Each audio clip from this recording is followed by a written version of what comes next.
அனைவருக்கும் வணக்கம். இன்னைக்கு நாடு முழுக்க எல்லாருமே பரபரப்பா பேசிட்டு இருக்க விஷயம் ஜிஎஸ்டி. வழக்கம் போல இந்த திட்டத்துக்கும் பலவிதமான விமர்சனங்கள், பலவிதமான எதிர்ப்புகள், பலவிதமான திட்டல்கள். என்னதான் ஆச்சு உங்களுக்கு? என் தலைவன் எது கொண்டாந்தாலும் நீங்க திட்டுறீங்க. தலைவா வணக்கம் தலைவா. என் தலைவன் என்ன கொண்டாந்தாலும் திட்டி திட்டி தீக்கிறீங்க. ஏன்?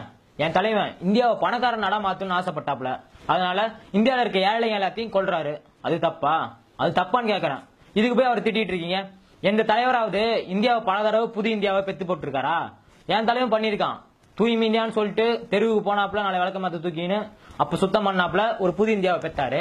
அதுக்கப்புறம் அதோட தங்கச்சி பாப்பா டிமானிட்டைசேஷன், அப்ப வந்துட்டு ஒரு புது இந்தியாவை பெத்து போட்டாப்ல. இப்ப ஜிஎஸ்டி அப்படின்ற அதோட தம்பி பாப்பாவை பெத்து போட்டிருக்காப்ல.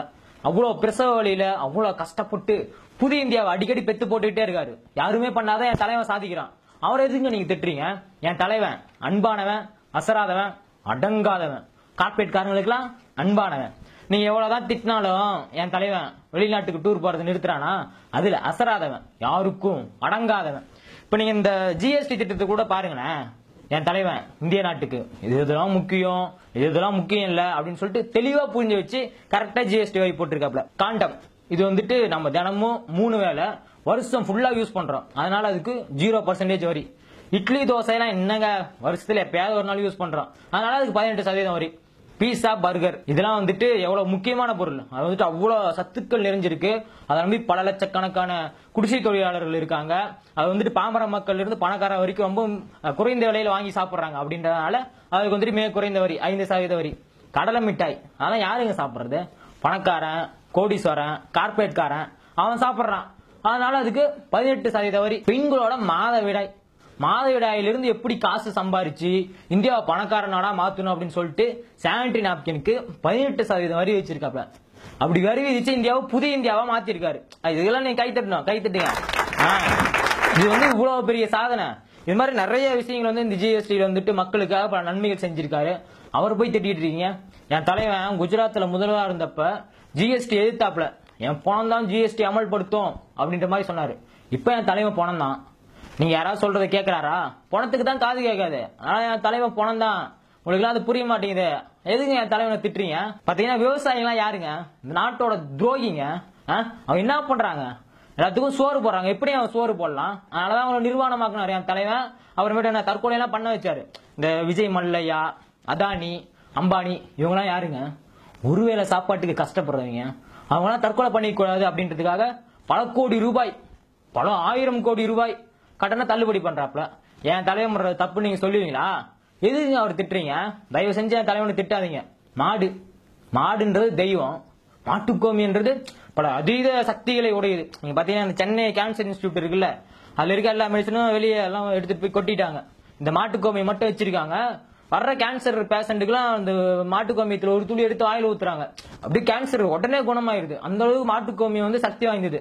இதுதான் நாங்க வந்துட்டு பரவாயில்ல எங்களுடைய கொள்கைகளை பரப்பிட்டு இருக்கோம். உடனே தப்புன்றீங்க, தலைவனை திட்டுறீங்க, கொள்கைகளை திட்டுறீங்க.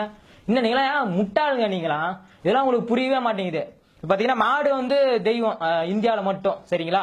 இந்தியாவில வந்து மாட்டு சாப்பிட்டீங்கன்னா சாமி வந்து கண்ணை குத்தும். ஆனா நாங்களே வந்துட்டு வெளிநாட்டுக்கு வந்துட்டு ஏற்றுமதி பண்ணுவோம். அப்போ வந்து சாமி கண்ணை குத்தாது. அது வந்து நிறைய பணம் பார்ப்போம். அடுத்து பாத்தீங்கன்னா எங்களுடைய கொள்கைகளை பரப்புவதற்காக நிறைய கோப்பா சைக்கிள், அவங்கள பைத்தியம் சொல்ல முடியாது. அவங்க கொண்ட கொள்கையில வந்து பைத்தியமா இருக்காங்க. தமிழ்நாட்டில் நிறைய பேர் இருக்காங்க. யார் அப்படின்னு சொல்லிட்டு பாத்தீங்கன்னா முஸ்லீம் வீட்டில் சாப்பிடுகிறவன் உண்மையான இந்துக்களே கிடையாது அப்படின்னு சொல்ற ஒரு பைத்தியம். அப்புறமேட்டு வந்து ஹிந்தி படிச்சீங்கன்னா கல்லீரல் நல்லா இருக்கும், கிட்னி நல்லா இருக்கும், நல்லா ஆய் போவோம் இப்படின்னு சொல்ற ஒரு சில பைத்தியங்கள். அப்புறமேட்டு வந்துட்டு தமிழகத்தில் தாமை மாண்டே தீரும் அப்படின்னு முழுசா சந்திரமுகியா மாறி இருக்க நம்ம அக்கா. இந்த மாதிரி வந்துட்டு தாங்கள் கொண்ட கொள்கைகளில் முழு பைத்தியமாக மாறி இருக்கிறவர்களை நாங்கள் தமிழ்நாட்டில் உருவாக்கி இருக்கோம். முன்னாள் குடியரசுத் தலைவர் அவர் யாரு? நம்ம அப்துல் கலாம் ஐயா. அவர் என்ன சாதனை பண்ணாருன்னு கேக்குறேன். அப்படி என்னதாங்க சாதனை பண்ணாரு? சும்மா 2 ராக்கெட்டை வானத்துல விட்டாப்ல. அப்புறம் கொஞ்ச நாள் வந்துட்டு குடியரசுத் தலைவர் உட்காந்தாப்புல. இதெல்லாம் சாதனையா? நானும் தான் கேட்கறேன், இதெல்லாம் சாதனையான்னு கேட்கறேன். அதனாலதான் என் தலைவன் அதை கரெக்டா கண்டுபிடிச்சாரு. 2 வருஷமா அவருக்கு வந்து நினைவு மட்டமே கட்டல, இன்னும் அப்படியே இருக்கு, நிலுவையிலே இருக்கு. ஆனா என் தலைவன் எவ்வளவு பெரிய சாதனை பண்ணிருக்காப்ல. அதனாலதான் அவர் இருந்த டீ கடையை சுற்றுலாத்தலமா மாத்த போறாங்க.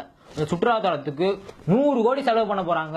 அப்படின்னா என் தலைவன் எவ்வளவு பெரிய தியாகி, கலியுக கண்ணன், அப்புறமேட்டு வந்து சுதந்திர போராட்ட வீரர்களுக்கு நிகரான ஒரு தலைவர் அப்படின்னு சொல்லிட்டு நான் பெருமையா சொல்லிக்குவேன் என் தலைவனை. அப்புறம் தமிழ்நாட்டில் நம்ம ஜெயலலிதா அம்மையார் இருந்தப்ப இந்த உதயமின் திட்டம், நீட் எக்ஸாம், இந்த கூடங்குளம் அணுமின் உலை இதுக்கெல்லாமே வந்துட்டு எதிர்ப்பு தெரிவிச்சு அதெல்லாம் வந்து கையெழுத்திடல.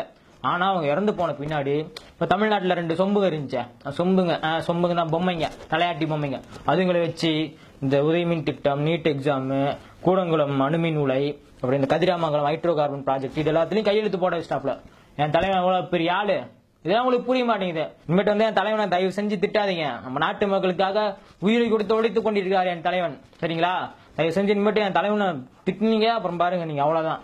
எதிர்காலம் வரும், என் கடமை வரும், இந்த கூட்டத்தின் ஆட்டத்தை ஒழிப்பேன்.